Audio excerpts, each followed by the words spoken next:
You're listening to She's the Business podcast.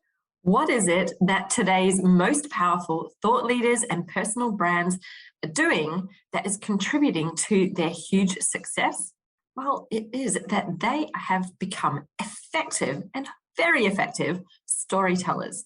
They're using story in their marketing. They're using it all the time and without us even realizing that they're doing it. So storytelling is probably one of the number one most important things for every personal brand, service-based business, and thought leader to learn how to do if you want to stand out, be memorable, and be that go-to person for your business. Today's episode is all about storytelling, how to be an effective storyteller, and the types of stories that you need to have in your business. So please stay tuned. Hi, I'm your host, Jessica Osborne, and in my 23 years of business and marketing, I've built many brands to become multi-billion-dollar companies. And just in the last 10 years, I've built 2 online businesses of my own from my dining room table with 2 little babies running around at my feet.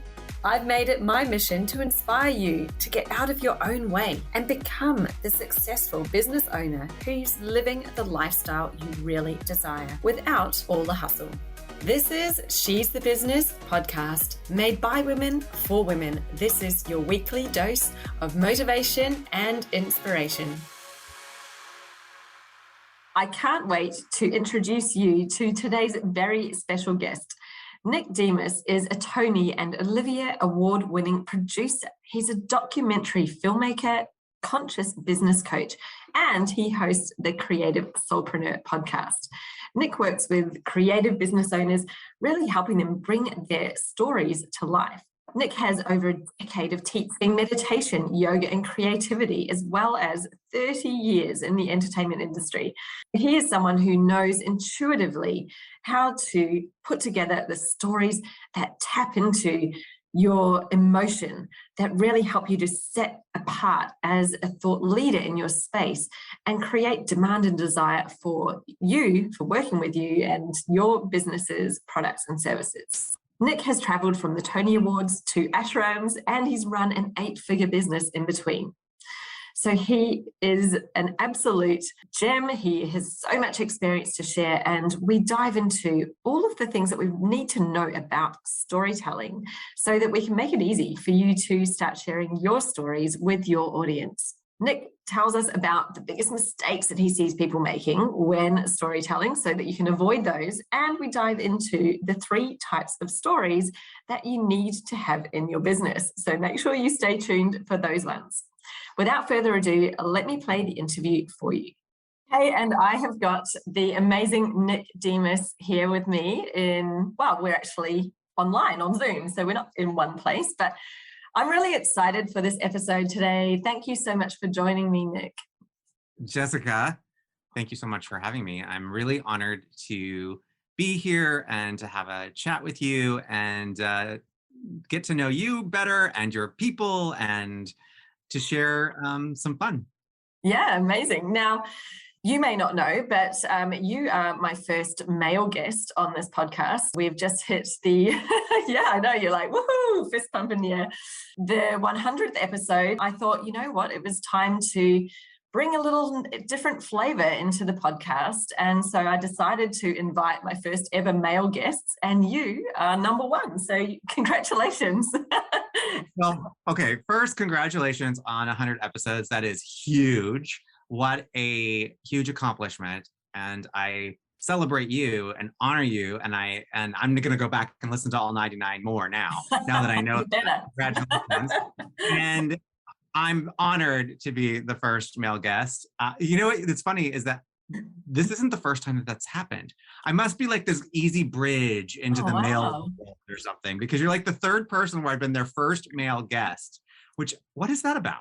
Wow, that's incredible. Well, Nick and I met at a business event a few months ago. And when I was looking for podcast guests and you reached out and said, hey, I'd like to come on your podcast, I thought, I just cannot turn this down. Like, I've got to make a way that this is going to happen because you have got so much to bring to my podcast and my audience. And so I decided, you know what, I am going to invite some male guests onto my podcast, which to date has been all women. So that's why we're making the change.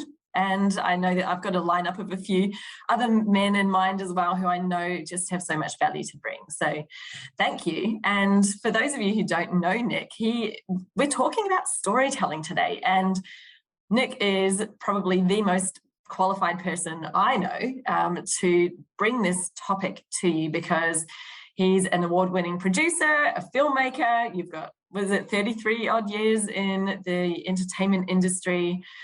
You just live and breathe storytelling. Would I be right in saying that? You are beyond right in saying that. I have been living and breathing it I'm 51 now, just turned 51. So all the 51 years I've been alive. My mother says that as a child, I was a born storyteller, that I used to jump up onto a table when I was 3 years old and would recite all of the Grimm's fairy tales, all the nursery rhymes. I would recite them and perform them. And they knew, even at 3 years old, that I was going to be a storyteller of some kind. Oh, wow. That's incredible. So tell us a bit about, you know, your business, what you do, and then I'm really keen to dive into how storytelling has shaped, you know, your professional life as well as your personal life. Yeah, so I'm a conscious business coach, basically. I work with creatives and a lot of spiritual entrepreneurs to use storytelling in their business as part of their marketing. I tend to have a lot of entrepreneurs in my circle that go, oh, marketing. But the minute I say, well, what about story? They say, oh, now that I'm interested in hearing about, that I could do maybe. And when we bridge that together, and when I help them shape their marketing through storytelling, something shifts for them. And what happens is they feel more comfortable being a marketer. Marketing can have a sort of icky connotation for some people. You know what I'm saying? Yeah. Oh, absolutely. Yeah. And when you say, oh, but it's story, then there's a shift there that happens and their businesses begin to blossom. Oh, I love that. You may not know, but marketing is my background. It's what I've lived and breathed professionally for 20, it's coming up to 24 years-ish now. And it is that funny thing where people think marketing, you know, people are not marketers. And it's like, well, their experience of it might be ads or posters, or you're that person who sticks logos on things. That's what I used to get asked in the office. Be like, I'm head of marketing. They're like, oh, okay. And I see the confused expression, and they'd say, oh, you're the one that does the logos. And I'm like, oh, it's kind of not really that. Like, you know, we're the voice of the company. We're how you communicate and share what we do. And it's like, oh, okay, but that just doesn't sound tangible. So they'd always come back to the stuff they could see. So it's, yeah, totally get it. And I think it's really great to remove that ickiness. Like, marketing doesn't mean anything. It's not this promo. It's not coercing anybody into buying. It's actually just saying, hey, I'm here and this is what we do, or I or we, or whatever that is. And here's how we might be able to help you, you know, and really helping someone to see what's possible, make a decision, decide what they're going to do. You know, you're just there to support them, would you say? And story is such a powerful way to do that. So yeah, the marketer said it best. You really did say it in such a beautiful way. And what story does is that it enhances. For instance, there have been studies that have shown that when you use a story, people remember facts. They remember what you're presenting 22 times more, merely by the fact that there's a story behind it or with it. And the best brands create these stories that hook you in and you remember. And really, that's a big part of it too, is the visibility that it can bring your product, your company, you, whatever it is that you offer in the world. And it helps people connect. That's the biggest thing, is that it's a connection point. When we connect with people, that's when they're like, oh, I'm interested in what they have to offer because I feel a connection to them. And that's what story really does. Yeah, absolutely. And I guess for a lot of us, we've probably heard about story because it's been growing and growing, and more companies are kind of clicking into this, like, oh, we've got to be using story. But then they're like, well, what does that really mean? Like, what makes a story, and what kind of stories should we be telling? Because there would be, I'm sure in your world, you'd know there's like, oh, that's not really a story, or that's not going to be interesting for someone else, versus what is going to be that great story. I think that people have this belief or this fallacy that the story that they tell has to be huge, that it has to be like, I overcame cancer, or I was homeless, or I had terrible debt, or something big, right? And the reality is that it's actually more in the little things. It's more in the day to day. The more that you can connect with people about the little minute things. The other day, I was telling my students about how I was standing in line at Starbucks. And as I'm standing in line at Starbucks, somebody got out a checkbook, like old school, write a check. And I was like, does Starbucks even take checks? Like, what is this person doing? And I was getting like really anxious and really like, come on, hurry up. You know what I'm saying? And I was like, what are you doing? What is this patience? And I'm somebody who teaches meditation on the side, right? Yeah. And he would have this meditation course that you could take from me. And I'm standing in a Starbucks line, completely impatient. And I teach patience, right? So there's a story that I just told that's very everyday. Everyone can relate to standing in Starbucks line and getting like really, irritated that somebody's slow in front of you. Yeah. That story was not about cancer, homelessness, whatever, but I also, in it, you can teach a lesson, right? You can give some form of transformation. That's really the key to most storytelling in marketing, is having some form of transformation that connects back to your product, back to what it is that you offer. But it doesn't have to be big. It doesn't have to be grand. It can just be in the everyday, because that's really relatable. We relate to that. That was so clever. It's that little thread, isn't it? And you're like talking about Starbucks, but it was the patience, and that's the threading back to meditation, which is what you offer. Yeah, and that's the theme, right? If you want to in terms of like how to craft a story, begin with a theme, begin with an idea, begin with what is it that the theme that you want to share, and then into something within your life that can connect to that theme, that also connects to your product. Because you can tell a lot of stories, but if it doesn't actually direct it back to sales, then you're just noise, right? Then you're just sharing noise, which is, I think, what some people are maybe a bit afraid of. Like, what story do I tell? I don't know what to tell, right? I've got these stories in my life, but are they that interesting? Are they any good? If what, right? But it is really about, how does it connect to what you offer? That's such a great point. I think we need to, everybody receive that. It's, we've all got a million stories we could tell. There's so many things that you've experienced in your life, isn't there? But it's like, well, what is the point of telling that story? How is it relevant to your audience?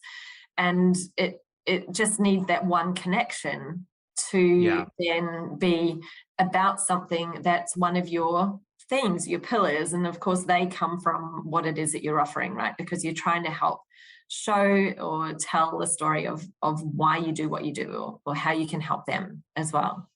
Yeah, and one of the biggest things is to make it not, while I told a story about me, I made it about something bigger, right? It's not about me. Yes, I was going through the experience so you can relate to it, but I made it about something larger. I made it about that idea of patience. And the way in which you want to position it is that your audience, your customer, sees themselves in it. They're the hero of the story. You are their guide. That's really, really important in the positioning of your story, that they can really relate to it, so that they can see themselves in it. If they can't see themselves in the story, then they're not going to connect, if that makes sense.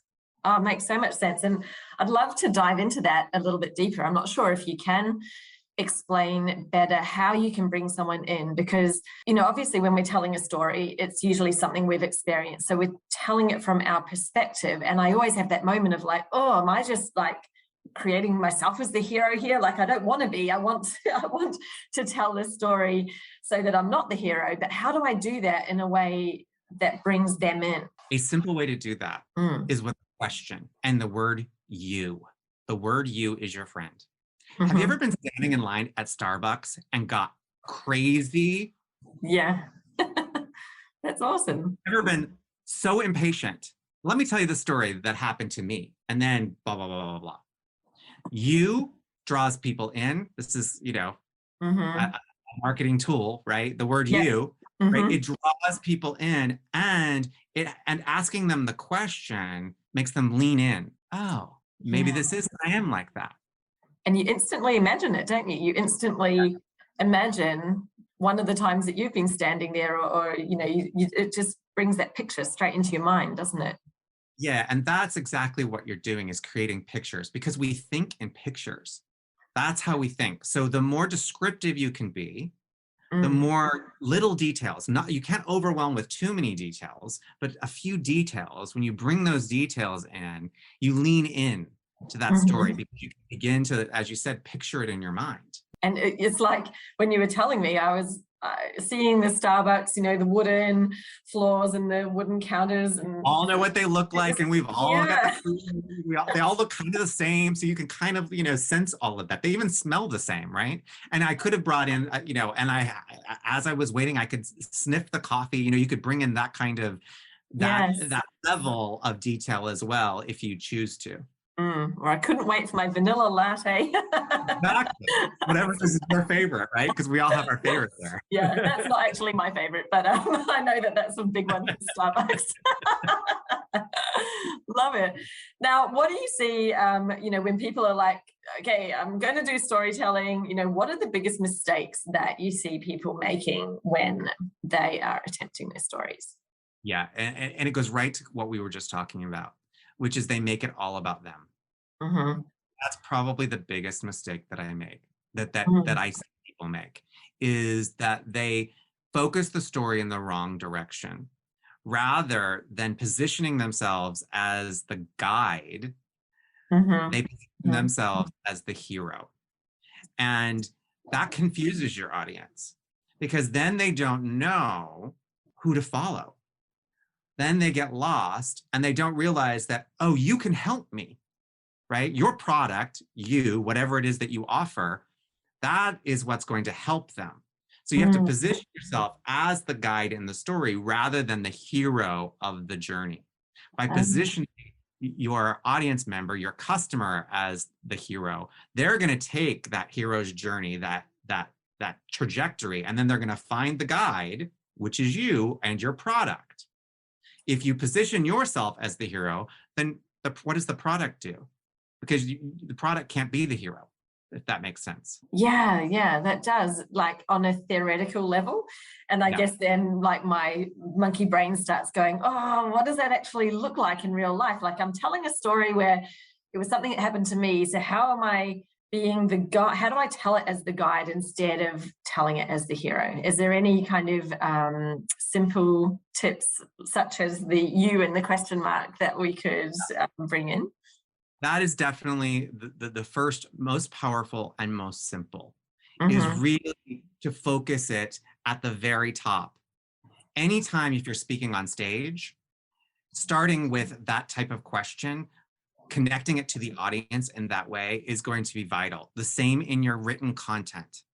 And within your headline, you want to point out what the transformation is going to be, right? And you want to make sure that you position it in that sense. So if I was telling that Starbucks story, right, so that I position myself as the guide, I would make certain that I would say, and here I am, a yoga teacher. Here I am, a meditation teacher. And I'm having this experience. And this is what I learned, so I can pass it on to you, if that makes sense. There's a practical application of that, right? Of pointing it while I told the story and while it was from my experience, I made sure that I set myself up in a way that showed me as the guide. Yes, yeah, I see that. And I guess it's sharing that the insight, the lesson, in it, and not the outcome is helping, because you're not just saying, hey, look at me, I'm wonderful, look what I was able to do, or what happened. It's that transformation, isn't it?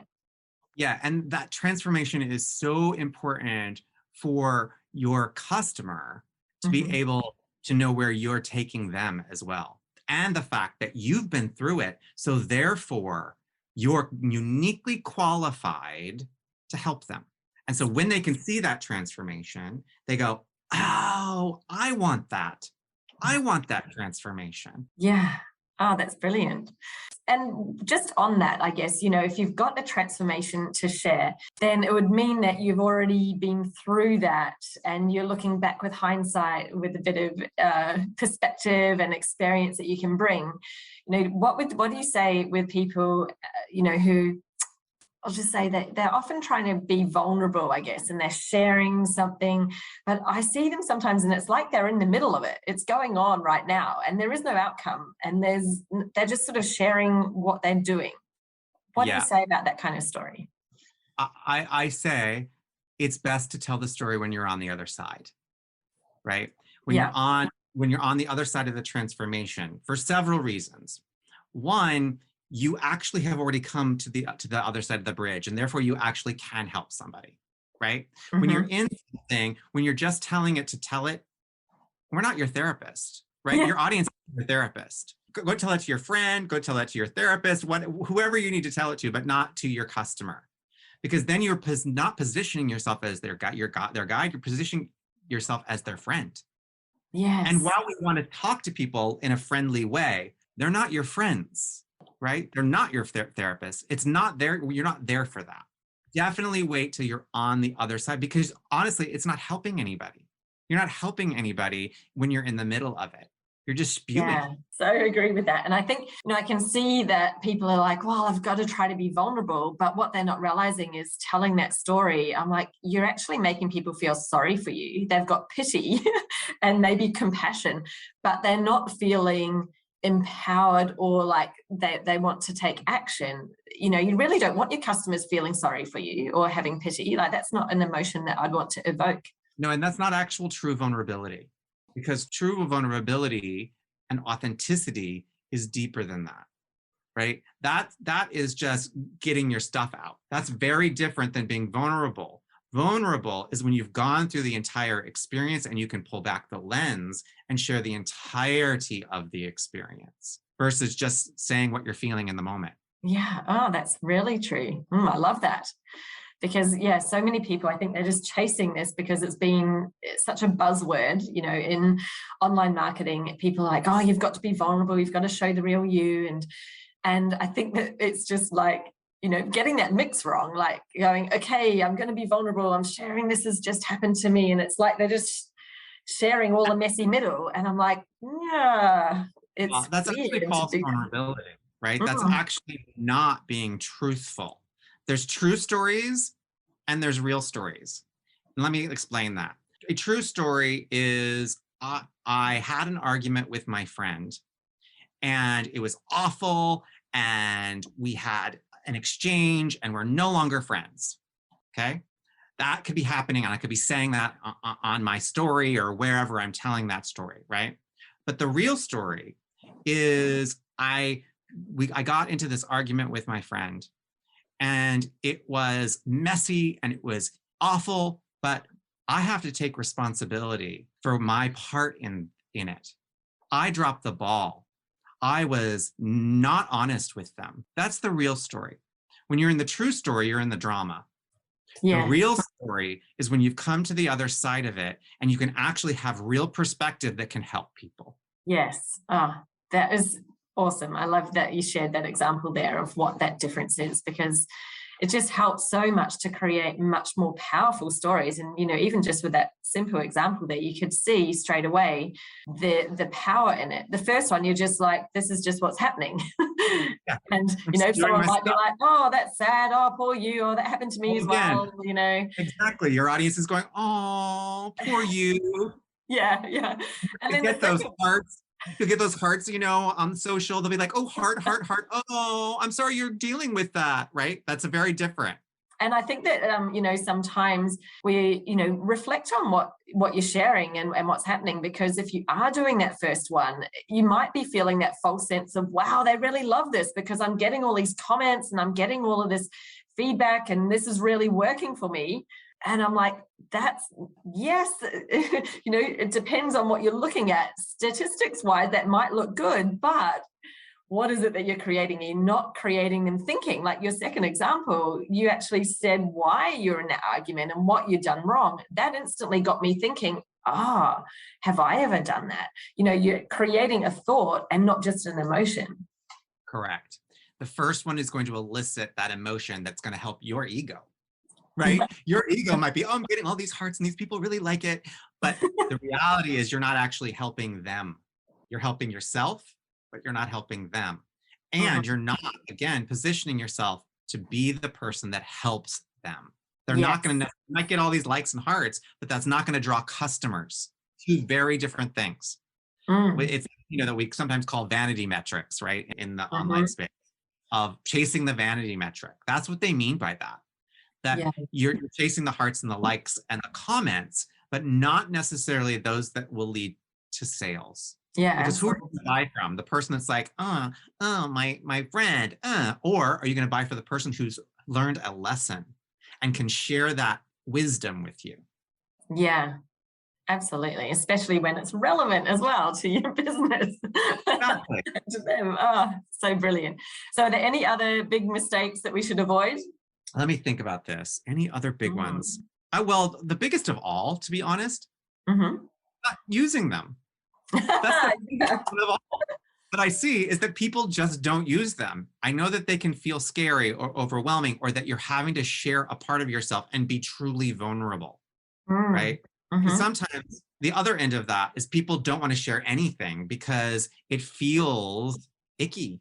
It feels hard to share some of your darkness, for a lack of a better word, that people like it to keep it light, right? It's hard to share parts of yourself that you may not come off so well. But I have found that the parts of myself that I share that maybe aren't as pretty, people can really relate to. Yeah, I have found that as well. And I'm so glad you brought this up, because literally just in the last week, we have been speaking in my group coaching program about sharing your story. And there's definitely a lot of resistance there. And some people have been told by other professionals, it's not professional to share your story. So you're really going over the boundary there of the relationship with your audience and with your clients. And, you shouldn't share because it's sending the wrong message to them. Which, really kind of shocked me, because I thought, well, since when is that not professional to share something that's relevant about you, that's actually helping you be more credible, that's helping them understand that you get them, right? And just that fear of sharing. How can we break that down? How can we help people feel more confident about getting out there? The first thing I would say is it is professional. It is absolutely professional to share your story, because it sets up a sense of authority, a sense of you being the expert, them knowing that you are their guide, as we've been talking about. That by sharing your story, you actually connect them to you in a deeper way and faster. That we talk about that know, like, trust factor. Story goes from know, like, trust to know, love, trust. Because they know pretty quickly that they feel a deeper connection with you on a level that without that story, you couldn't get them to. So it is beyond professional. It creates an intimacy with your audience. And so it's vital that they know about you beyond the veil, removing that veil. When we get to that deeper heart space with people, that's when you're able to affect them. You're able to be the thought leader for them, which is what we're really talking about, is thought leadership. And thought leaders nowadays, and I think this is what it boils down to, is that old school, you used to think that we had to be stoic. We had to be the leader, right? We had to be perfection. And That's where that old paradigm comes from. But the reality is we don't want those kind of leaders anymore. No. We're a new breed of leadership. And the new breed of leadership is in real vulnerability, stands in authenticity. And sharing your story is being that. And that is true thought leadership. Yes, I love that, because I think, I got the visual image there when you were talking of the old school thought leader. They kind of just talked at you, it's like, I know this topic and I'm just going to blast it out, and I'm really talking at my audience and sharing all this stuff, but to be the leader. Whereas now it's like the leader is actually bringing those people on the journey with them. Like, you're already there, but you go through and share your story to bring them along on that journey, which is so much more powerful. And that's, I think, such an amazing shift that we've seen in that space. Because it inspires people to greatness, right? It inspires them to take the journey and to use your product to do it. Yes, yeah. And now this is getting us into the but that I received when we were talking about it in my group. So I was like, the stories are just so important so that you can, be a personable business and brand. You are, like you say, it is part of your brand, and that's how people get to know you and trust you. And they're like, but what if the audience thinks that I'm saying this is the way that I'm going to get you to the transformation? And I guess it was a very kind of cut and dried. It's either I can tell a story and they'll think that that's the one only right way, or I don't tell a story at all. And I was like, well, for me, I went, well, I don't think that sharing your story means that you're saying that's the only way to solve the problem. It's more creating that credibility. You've been through the experience, and that there can be a gap between what it is that you do and offer in your service and how you help the audience, but at the same time showing them that you know how to get them there. Does that make sense? Or have I just completely garbled? No, you're great. I completely agree with you. So go back with me a ways to 20 some years ago. I was a dancer on Broadway, and I was doing the Radio City Christmas show with the Rockettes. And in the show, the director had us jump off of a trampoline, literally, onto the stage, which is a steel stage, and in a bear costume. I was in a bear costume. And I could not see, and the head was falling over, and I was looking on the floor. It's a big grid system there because Radio City Music Hall is huge, right? There's these numbers on the floor, and you have to find your number. And I'm dancing around, and I'm trying to find my number, and I can't find my number, and it's Christmas, and there's Rockettes kicking behind me, and I'm crying inside my bear head, right? And I remember taking off the bear head in the dressing room after and looking in the mirror and saying, this is not my life. I'm going to change my life today. I've got to transition out of being a dancer into something else. Okay. The reason I told you that story was, does that mean that's the way that you have to do it? Is that the way you have to change your life? Is by doing what I did? No, absolutely not. But did you get a visual of everything that I was telling you? Did it inspire you to maybe make a change in your life in some way? Yeah, absolutely. Yeah. Right. And you don't have to be stuck. You can. But you don't have to be stuck. There was a theme there, right? There was a theme. It wasn't about saying, but you got to do it this way. You got to change your life the way I'm changing my life. No, I was telling you a story that had a theme to it. So it's really about what's underneath, not about the details. People get mired in those details of the how. It's not about the how. Nobody's going to think, unless you flat out say it, nobody's going to think, well, I have to go, change my life overnight by taking a bear head off. No, of course I'm not going to say that, right? But you got the idea of changing your life if you're miserable, if you're not happy. Oh, that's a brilliant example. Thank you. Because I think that's the thing. We get so hung up on the how and the steps. And it's like, well, that means that, if I tell that story, then everyone's going to think that that's the only way, or that my way is how I'll teach you to do it. And, I'm always saying to my students as well in business, I'm like, look, no two businesses are the same. My programs do not give you a cookie cutter of my business, because you've got a different audience. You've got a different service, product, everything. Even the hours of the day you might want to work. everything is different. Why would I try to put my cookie cutter onto you and make you do the same as me? That's just not going to work for you. Like, it's not going to work. It's about helping you find what is the right shape for your business. You know, what is the right shape for your marketing? And that's what I do. But I can still tell my stories, right? And show that I know how to get to the outcome. Exactly. Because I apply my own framework, but I'm applying my unique situations to it to get that same outcome. And that's the framework that you help someone use, more so than the steps. Yeah, and to be honest, I have a storytelling framework that is exactly what you're talking about. Great. Because, in fact, one of my students said to me just the other day, she's like, the reason I like your program so much is you're not telling me how to do it. You're giving me the tools so I can do it. Yeah. And that was the best compliment, because exactly like you're saying, no two businesses are the same.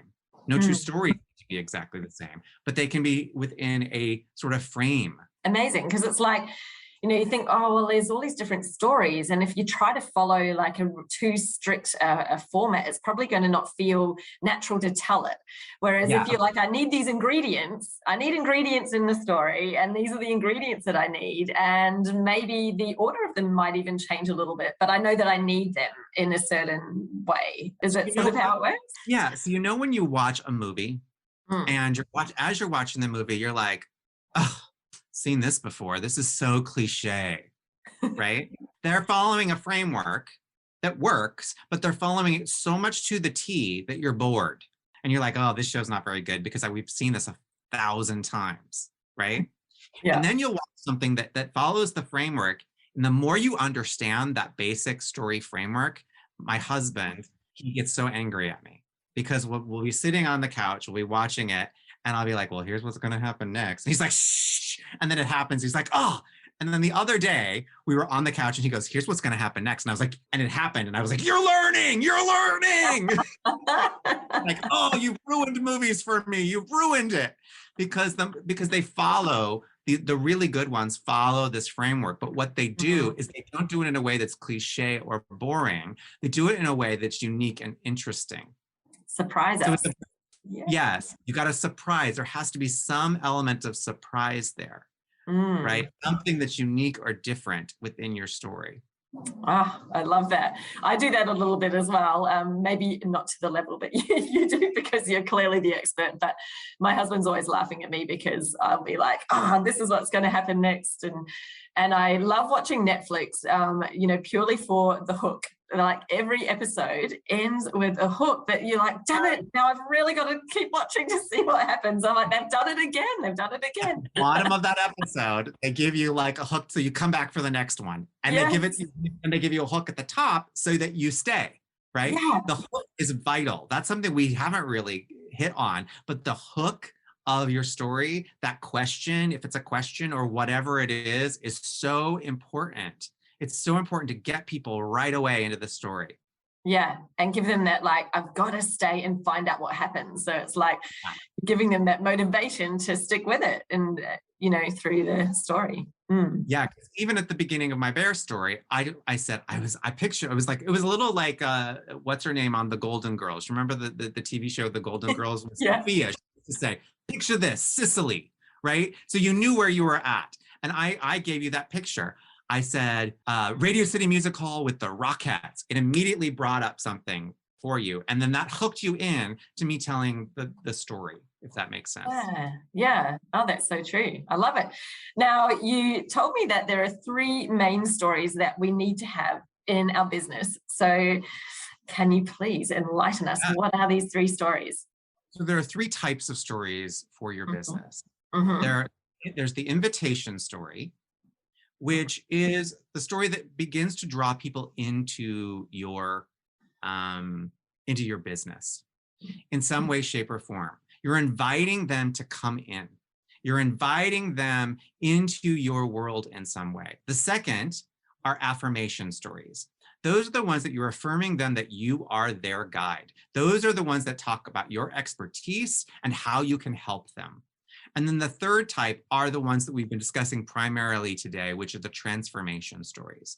Transformation stories are how you take a client. This can be testimonials. Testimonials are brilliant or case studies, those are brilliant transformation stories. How you take people from A to B or A to Z sometimes, right? Mm-hmm. Those are the three types. Invitation stories tend to be the types that you're just first getting them involved.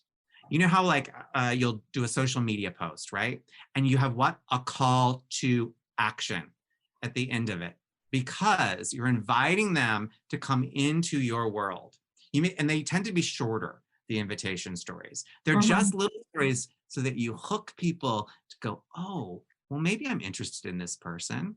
And then once you get them interested, then it's the affirmation stories. Those tend to be the stories that are a bit longer. These might be in emails. They might be on your podcast. They may be blogs. They may be stories that start to get people to go, oh yeah, that person, that's interesting. I'm going to deepen my relationship with them. And then the transformation stories help them say, they're the person for me and I'm going to purchase. Oh, I love that. Now you got me all thinking about, right, what are these and am I using all of them? I think, so with an invitation one, what's an example? One came to mind and I thought, oh, I don't know whether it is one, where I remember doing a post once where I was like, I'm so excited because I've been working this weekend really hard on this, whatever it was. I was talking about something I was creating, but it was kind of like this, wove a bit of story into why it was exciting and why I was doing it. But then the purpose of it was like, hey, if it's something you'd like or want to know more about, then, DM me or reply. I can't remember what the call to action was. So it had a call to action on it, but it was a story of like, this weekend is what I was doing. Would that be an invitation or? Actually, I think that's invitation and affirmation. You're affirming by showing who you are and your expertise in that story. Right? But it also had an element of invitation in it that you were drawing them in.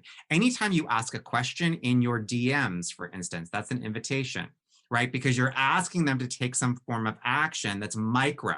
It's not a big action, but you're sharing something about your business, you're sharing something about your life, and you say, A or B, right? Is it this one or is it that one? Getting them to hit that button is an invitation. So it's like the amuse-bouche, right, of a meal. Like you get this little freebie, it's a little tidbit, it's a little bit of education, but it's in a way that invites them in, right? Without giving them the appetizer, without giving them the entree. You're just giving them just a little taste. And then you deepen that relationship with the affirmation. So can you give me an example of the affirmation story? So it's not a transformation. It's not quite a transformation, but that story that you just told of you, let's say you were an artist and let's say you were a painter and you showed you in process painting. You didn't give them the transformation because you didn't give them the entirety. You didn't give them the before and after. That would have been transformation if you do the entirety. If you give them a little bit of you painting and showing how you know how to teach them to paint, that's a little bit of education. That's the affirmation. You're affirming that you are the teacher for them. Now, if you showed the whole thing to the very end, and here's my final product that's for sale, that's the transformation. Yeah, I've got it. So it's like sometimes a bit of the what, like, what you need to do, or, in this situation might be a good affirmation story. Correct. I love that. Brilliant. Oh, you've got me thinking. I love this. It's so good. Amazing. You can go to your content and say, oh, well, do I do more invitation stories? Do I do a lot of, oh, click here, do this? Or do I do a lot of more of affirming? Or do I do transformation? What percentage are you doing, right? You need to draw people in very different ways at different points in your funnel. Right? At the top of your funnel, there's a lot more of inviting people. The middle of your funnel, you're affirming to them. Like this is an affirmation. Basically, your podcast is an entire affirmation story. You're affirming for people that through your stories, that you're the one for them. At the end, at the bottom of your funnel, right before sale, it's those transformational stories that sell. That's what people buy because they're saying, oh, this actually works for me. It has worked for others, so it's going to work for me. Yes, I think all of the pennies are dropping for me right now, because I was like, sometimes we're telling stories that are more directly related to our programs or products, and the transformation stories. I'm like, got those, nailed that, know how to do them. The affirmation, I think I've been doing that a little bit at the moment because I'm much earlier in my launch runway, and I'm sharing a bit more about the ripple effects. So like when you have the business that we're going to create through Business Jam, you are able to work part-time, you're able to spend more time with the kids and, actually be enjoying the business. So I'm telling those stories at the moment, which would be affirmation. All those behind the scenes, those are affirmation because you're giving them that inside peek into who you are and into your business and into how things work. Those affirm for people, oh, she's for me, or not. Even better. No, she's not my guy. Hustle hard. I want hustle hard mentality. I'm like, they will come to my page and be like, oh, okay, that's not right. Because you don't want people that aren't for you, right? No, you want to repel, quote unquote, as much as you want to attract. So, and those affirmation stories do that. So that when you come time for your launch, when you're in your launch, if you launch product, that you're not attracting the wrong people. Those affirmation stories draw in the people that you want to see those transformation stories because you've invited at the very top, they've spent some time with you, and then they know you're there for you. You're for them. Yeah, love it. So powerful. That's amazing. Thank you, Nick. I've just got so much value out of this conversation. If someone's wanting to just get started, what would you say? Where do they go to right now? How could they get started? Do you have any resources that you share or programs or anything like that they could? I absolutely do. So you can go to my website, thenickdemas.com, and you can download a PDF to get you started for a live storytelling guide, which is a guide to help you if you do any live video whatsoever, if you do any, it works for basically all stories, but it's specifically created for live video. You can go download that guide to get started. And of course, following me on the Instagram, because I hang out on the Instagram at @TheNickDemas and TikTok as well. And you can see how I do these stories and how they relate to my business as well. Amazing. Thank you. I will link all of that up in the show notes as well. So you can just dive in there and go and connect with Nick and learn more about storytelling. I'm excited to because I just think such an easy way to talk where you're not feeling like you're marketing, right? You're talking about your business, you're helping your audience shift into that space where they're ready to take action, and it doesn't feel at all icky, promotional, salesy, or any of those words that we kind of really cringe away from. So I love it. Thank you so much for sharing all your expertise with us today. And thank you listeners for listening, for being here on the podcast, and thank you for sharing yourself, because I think that you're a great example of somebody who shares the real story, right? You share the real deal rather than the true story of being in the drama. You share the real deal. So thank you for sharing yourself, Jessica, with all of us. Thank you. Thank you, Nick. I really appreciate you and your time. This has been brilliant. And I thank you for being my first ever male guest. We ripped that Band-Aid off. I hope it went well. It was lovely. Thank you. Have you ever considered just how much easier your business would feel if you had committed, ready to work with you, prospects dropping into your inbox automatically every month without you having to go looking for them? Well, that could be entirely possible. Imagine no ads, no sleazy cold outreach and DMs, no hours and hours spent scrolling social media looking for leads, and definitely not sitting around waiting for the odd referral to drop into your lap. This is about your marketing strategy that turns you into a magnet for committed, high-value clients who are exactly the right fit to work with you and actually ready to work with you as well.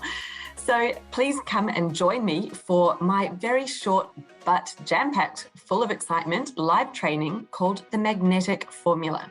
This is the only time I'm running this training this year. Come and join me live. It's happening on September the 7th. Mark your diaries, come and join me, and I'm going to share with you the proven formula that I used and that I teach my clients as well through my programs on how to become the magnet. So you're drawing in those right people to you, and you don't have to spend your precious time out there hunting down sales. I know we all have time that we'd much rather be spending with our families, for ourselves, doing something else. And that's exactly what being in business is all about. It's about creating the life that you really want. So come and let me show you how. Head to jessicaosborne.com/magnetic or drop into the show notes. I put the link there for you. Come and get yourself on the list, register before all the space is gone. Seats for this training are limited. It's online, yes, but it has got a limited capacity, so make sure you get your name on the list today so that you don't miss out, and I'll see you there on September the 7th.